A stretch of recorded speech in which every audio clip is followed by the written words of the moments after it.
Il-programm Global Residence Program li se jkun qed jieħu post skema oħra li kienet iddaħlet mill-gvern preċedenti iddaħħal iktar ċertezza u jiffaċilita l-proċess li kien jeżisti sal-lum. Il-pożizzjoni ħall-gvern tirrifletti l-fatt li l-prezzijiet tal-proprjetà fin-nofsinhar ta' Malta u f'Għawdex huma aktar baxxi. Din hija ntiża wkoll biex tagħti spinta li dawn iż-żoni u jgawdu wkoll minn tkabbir ekonomiku meħtieġ biex jimxu l-qudiem. L-iskema kienet tajba, mhux biss għad-developers u għall-investituri Maltin u Għawċin, imma din se jgawdu minnha is-setturi kollha ġenerali. Douglas Salt, intraprenditur fil-proprjetà, spjega li dan il-programm huwa ta' benefiċċju għall-investituri barranin fil-proprjetà f'Malta.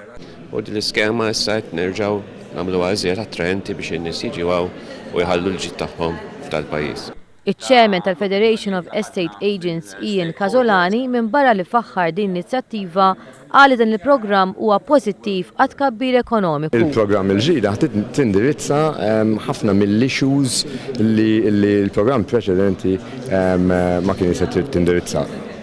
Il-Global Residence Program huwa riżultat dirett ta' konsultazzjoni effettiva fejn dawk involuti taw is-suġġerimenti u l-idejat tagħhom biex tiżdied il-kompetitività ta' pajjiżna.